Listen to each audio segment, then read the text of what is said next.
sejahtera. Dalam modul ini kita akan bincangkan mengenai pengenalan kepada UAV dan drone. Dan saya adalah J. Suman.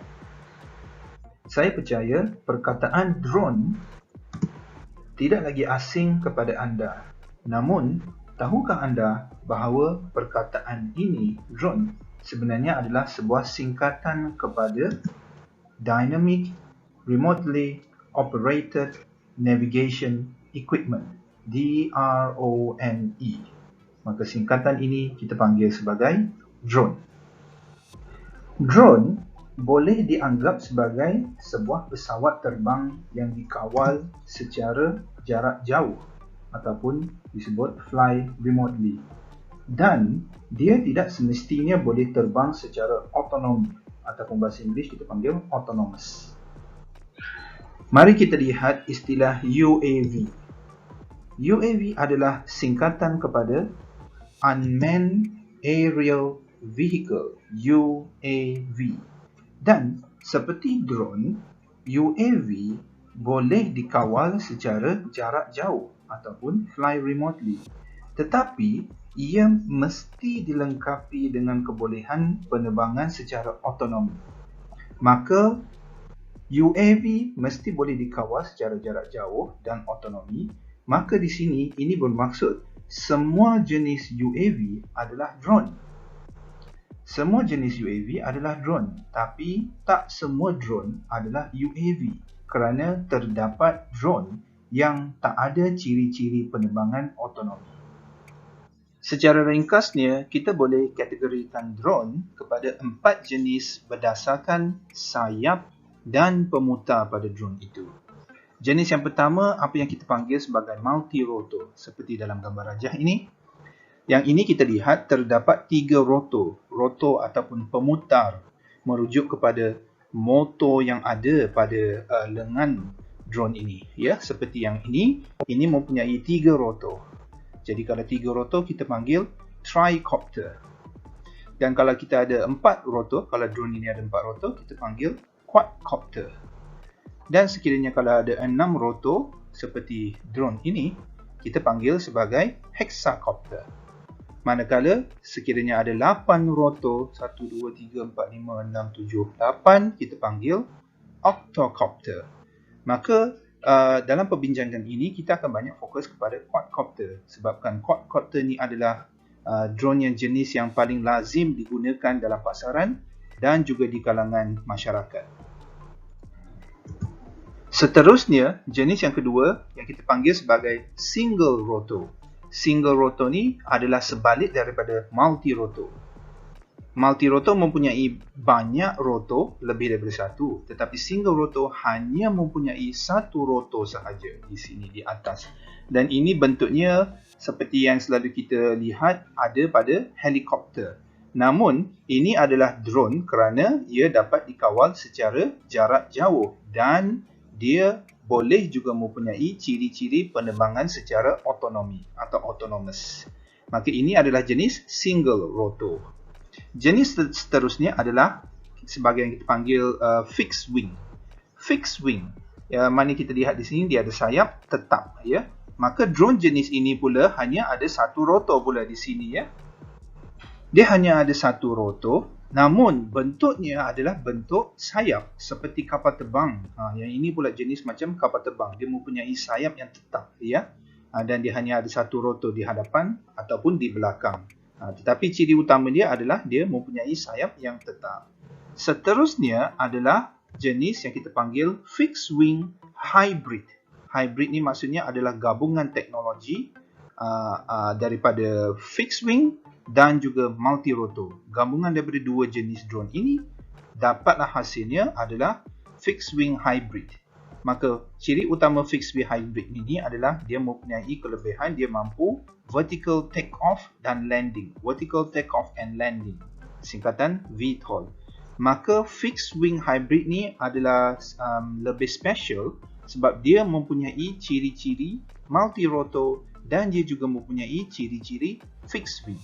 Dan kita panggil dia sebagai fixed wing hybrid. Mari kita lihat kelebihan dan kelemahan setiap jenis drone yang dibincangkan. Yang pertama, kita lihat dahulu kepada multi-rotor drone. Apakah kelebihan dan kelemahan dia? Sebelum itu, mari kita menonton video ini.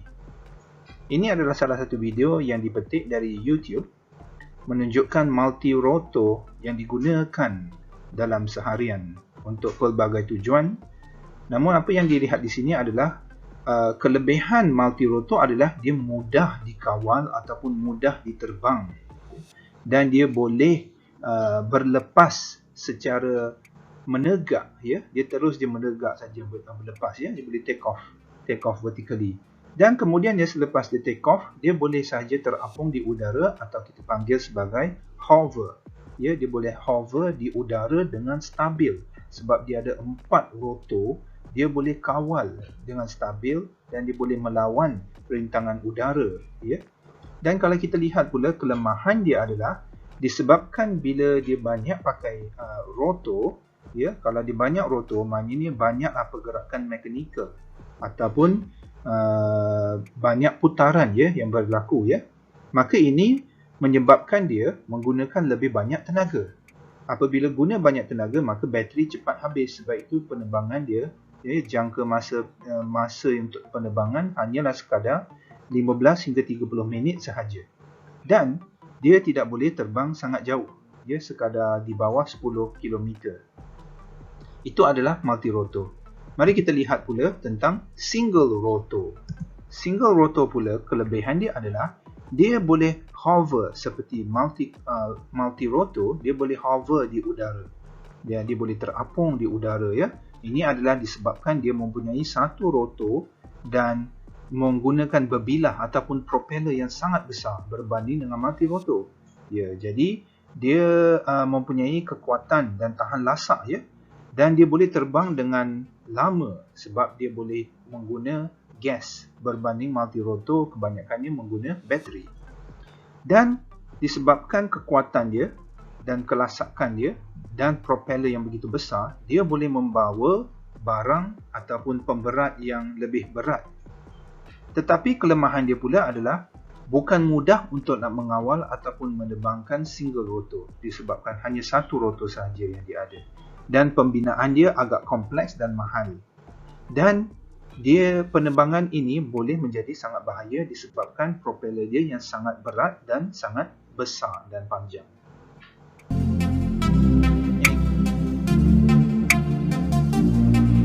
Fixed wing hybrid VTOL, vertical takeoff and landing, ya, iaitu gabungan teknologi fixed wing dengan multi-rotor. Dia mempunyai kelebihan seperti berikut. Mari kita lihat dulu video ini, ya. Ini adalah salah satu video daripada YouTube juga, yang di mana ini kita lihat dia ada multi-rotor, 4 multi-rotor di sini, dan kemudian dia ada wing dan satu rotor untuk dia berputar, untuk dia terbang ke hadapan. Maka kelebihan fixed wing hybrid adalah dia boleh berlepas dan mendarat secara menegak.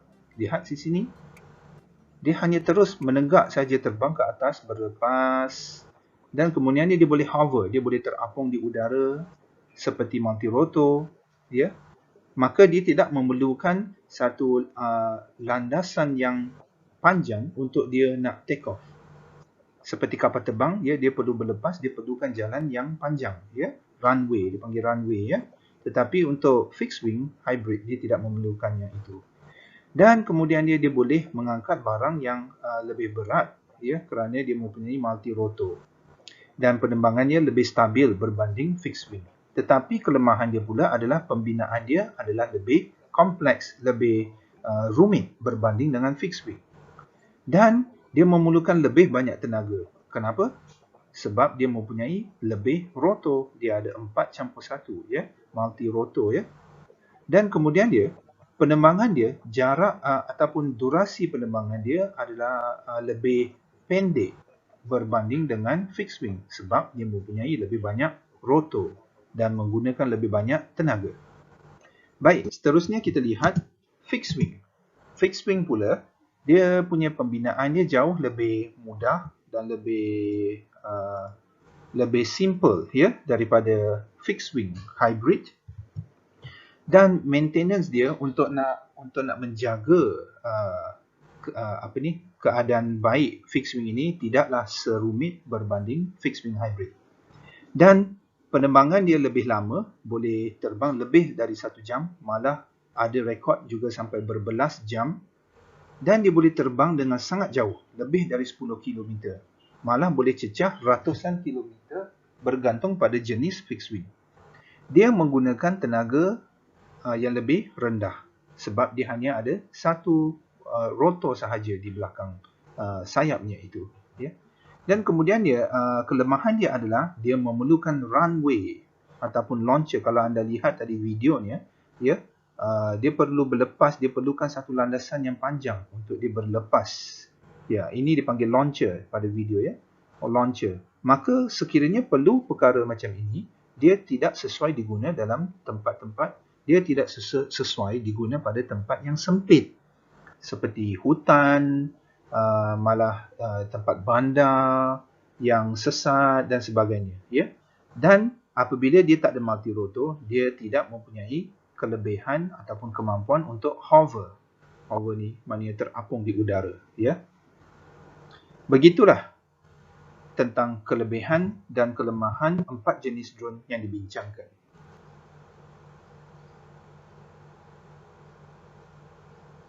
Secara ringkas, mari kita lihat aplikasi UAV ataupun drone dalam pelbagai bidang. Dan di sini kita meletakkan 8, sebenarnya terlebih, dia sebenarnya mempunyai lebih daripada apa yang disenaraikan di sini, ya. Namun ini yang kita boleh bincangkan. Yang pertama kita lihat drone selalu sinonim dan sangat digemari oleh orang untuk membuat filming ataupun penggambaran, termasuklah rakam video ataupun mengambil gambar yang cantik-cantik. Maka itu salah satu penggunaan atau aplikasi yang sangat bagus pada drone. Dan kemudian dia juga boleh digunakan untuk keselamatan, untuk menyelamatkan menyelamatkan manusia dan sebagainya. Dia juga boleh digunakan dalam bidang perubatan seperti menghantar barangan perubatan, malah juga boleh digunakan sebagai delivery seperti macam pos laju, Domino Pizza dan sebagainya sudah mula untuk ke arah delivery pakai drone. Ya, tapi di sini dia juga boleh digunakan sebagai perubatan, maknanya delivery, dia boleh deliver ubat juga kepada tempat-tempat yang tidak boleh ataupun tidak sesuai manusia pergi ke sana. Contohnya seperti dalam hutan yang tebal, ya. Kita nak hantar sesuatu, ya, jadi kita boleh guna saja drone. Dan drone juga banyak digunakan dalam bidang pertanian untuk menyiram, ya, ataupun semburan baja, ya, semburan baja cecair dalam pertanian. Drone juga boleh digunakan untuk surveying ataupun pengawasan, ya, pengawasan. Seperti di taman perumahan kita ada unit keselamatan yang sentiasa meronda kan dekat taman, menjaga keselamatan penduduk dan sebagainya. Kita boleh guna drone sebenarnya untuk terbang dan mengawas daripada udara, ya, melihat taman perumahan kita, mengawas perumahan kita daripada pandangan sudut udara. Jadi surveying. Dan surveying juga bermaksud di sini kita boleh juga membuat pemetaan, ya, pemetaan terbang untuk membuat pemetaan dipanggil mapping. Seterusnya untuk emergency rescue, emergency cases, ya, seperti kita mungkin ada sesiapa yang mungkin tersesat di hutan ataupun mungkin di laut, ya, maka kita boleh hanya menghantarkan drone untuk misi menyelamatkan mangsa-mangsa tersebut. Seperti kes banjir dan sebagainya, ya, kita boleh juga menghantarkan drone untuk melihat dan juga menyampaikan delivery, ya, menyampaikan apa yang patut kepada mangsa-mangsa banjir tersebut. Pada masa yang sama juga drone juga boleh digunakan untuk inspection, kerja-kerja engineering, ya. Inspection ni maksudnya kita inspection, kita melihat keadaan pipe dalam kes ini. Pipe ini bukan merujuk kepada pipe rumah, ya. Pipe ini merujukkan pada pipe saluran air daripada bandar ke bandar, taman ke taman, malah negara ke negara yang berada di tepi jalan ataupun di bawah dan di dalam tanah, ya, dia tertanam di dalam tanah. Kita boleh guna saja drone untuk terbang dari jarak jauh untuk melihat keadaan pipe tersebut, untuk membuat pemeriksaan Dan seterusnya, drone ini juga boleh digunakan untuk kita nak memantau ataupun melihat pembangunan sebuah struktur bangunan. Contohnya, sekiranya ada bangunan yang sedang dibina, ya, bangunan yang tinggi kan, jadi kita boleh hantar drone untuk terbang melihat keadaan bangunan dari sudut udara. Jadi ini antara yang kita boleh senaraikan aplikasi UAV atau drone dalam pelbagai bidang. Namun ia tidak terhad kepada perbincangan ini sebab penggunaan drone sangatlah luas dan sangatlah mempunyai potensi yang mungkin manusia pun belum lagi menerokai, ya. Tetapi di sini disebutkan drone sebenarnya membuka ruang kepada banyak aplikasi untuk memudahkan kehidupan manusia. Tetapi harus diingatkan, penerbangan drone sentiasa perlulah mengutamakan keselamatan dan mematuhi undang-undang atau peraturan negara. Sebut tentang keselamatan, terdapat beberapa perkara asas yang perlu kita mematuhi dalam penerbangan drone. Mari kita lihat yang pertama. Drone yang kita gunakan untuk terbang tidaklah boleh melebihi 20 kg. Sekiranya melebihi 20 kg, ini adalah menyalahi undang-undang yang ditetapkan oleh pihak autoriti, ya. Maka drone tidak lebih daripada 20 kg. Namun saranan saya bagi untuk yang pertama kali ingin mencuba ataupun barulah menceburi bidang drone, sebut di sini kita saranan dia menggunakan grade hobby dahulu, drone-drone yang jenis grade hobby yang bawah 250 gram, ya, untuk keselamatan diri sendiri dan juga keselamatan orang sekeliling kita. Jadi di sini tidak boleh lebih daripada 20 kg. Seterusnya, terdapat beberapa tempat, ya, yang menjadi kawasan larangan penerbangan drone ataupun kita sebut sebagai no-fly zone. Antaranya adalah lapangan terbang. Ya. Jadi drone tidak boleh ditebang dalam lingkungan 8 km daripada lapangan terbang. Ini takut dia akan mengganggu penerbangan ataupun komunikasi kapal terbang tersebut. Maka satu lagi adalah tempat seperti markas tentera, ya, military, ya, kita tidak boleh terbang di atas tempat-tempat macam ini, balai polis ataupun tempat-tempat private property. Private property ini maksudnya tempat-tempat yang peribadi, ya, private area, ya, seperti resort, seperti kawasan perumahan, ya, kita tidak boleh terbang tanpa kebenaran, ya, tanpa kebenaran. Seterusnya, penerbangan drone sentiasalah berada dalam visual line of sight atau kita panggil VLOS. Maksud VLOS di sini adalah apabila anda menerbangkan drone, jarak penerbangan drone ini perlulah berada dalam satu lingkungan yang anda mampu atau masih dapat melihat lagi drone itu. Sekiranya drone itu tidak lagi kelihatan dari mata kasar kita, maka drone itu sudah pun menjangkau lebih daripada VLOS. Maka itu boleh menyalahi undang-undang. Jadi penerbangan drone harus berada dalam jarak penglihatan. Seterusnya pula, untuk drone ni nak berlepas dan terbang, kita harus perhatikan 3 perkara ini. Yang pertama adalah apabila drone ingin berlepas, ia haruslah terletak jarak 30 meter, sekurang-kurangnya 30 meter dari mana-mana individu. Jadi, sekiranya drone ingin berlepas, kita tidak boleh ada sesiapa berdekatan dengan drone itu. Kerana kita takut drone itu mungkin boleh berlanggar dengan orang itu dan menyebabkan kecederaan. Yang kedua pula adalah drone tidak boleh terbang atau berlepas, ya, dalam 50 meter daripada kenderaan awam ataupun persendirian, ya. Jadi dia harus kurang-kurangnya 50 meter jauh daripada kenderaan untuk nak berlepas. Yang ketiga, apabila drone sedang terbang, drone tidak boleh terbang melepasi kepala orang-orang ramai, ya, seperti pasar malam, ya. Jadi kita tidak boleh terbang drone ke atas atau di atas kepala orang khayalat ramai di sini, ya. Maka drone ini perlu berterbang jarak jauh 150 meter daripada kumpulan orang ramai ini. Sepertinya di sini pasar malam dan juga lain-lain, mungkin tempat rekreasi ataupun tempat yang mempunyai aktiviti, tempat orang bermain bola dan sebagainya yang mempunyai 1,000 orang, ya 1,000 orang. Maka kita haruslah mengambil perhatian terhadap yang ini.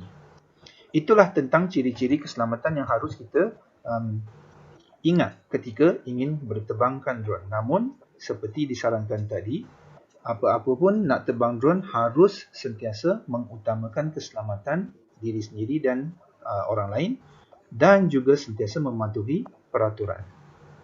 Teknologi drone banyak membawa manfaat dan kebaikan kepada kehidupan seharian manusia. Jadi bagaimana kita nak menceburi bidang drone ini? Yang pertama sekali, kita boleh cuba untuk menerbangkan drone menggunakan perisian simulator ataupun secara latihan simulasi. Kerana penerbangan drone bukanlah semudah seperti yang kita jangkakan, dan pergerakan drone tidaklah seperti pergerakan kenderaan darat, ya. Jadi kawalannya perlulah menjalani beberapa latihan dahulu. Dan keduanya adalah menduduki khusus drone bagi lebih mengenali apa itu drone. Dan untuk permulaan, selepas anda sudah boleh mengawal drone dalam simulasi ataupun simulator dan anda ingin mencuba drone yang sebenar, ya, gunalah drone yang kecil dahulu seperti pada gambar rajah ini. Drone seperti ini tidak membawa bahaya, ya, seperti ini dalam satu tapak tangan.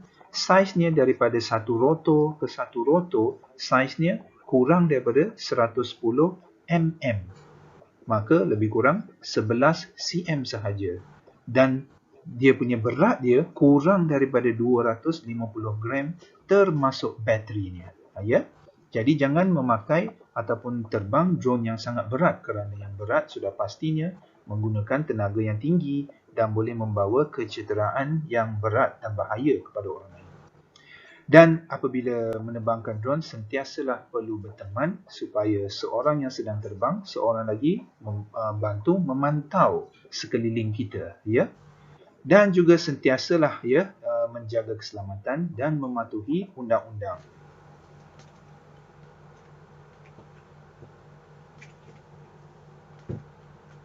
Sebagai kesimpulan, kita sudah berbincang tentang apa itu UAV dan drone, tentang persamaan dan perbezaannya. Dan juga kita telah bincang kategori 4 jenis drone, kelebihan dan kelemahan setiap satunya, dan beberapa aplikasi drone dalam kehidupan seharian kita. Dan juga kita telah bincang tentang keselamatan yang harus kita mengambil berat. Dan seterusnya, tips permulaan ataupun bagaimana nak menceburi bidang drone ini. Sekian, terima kasih. Assalamualaikum dan salam sejahtera.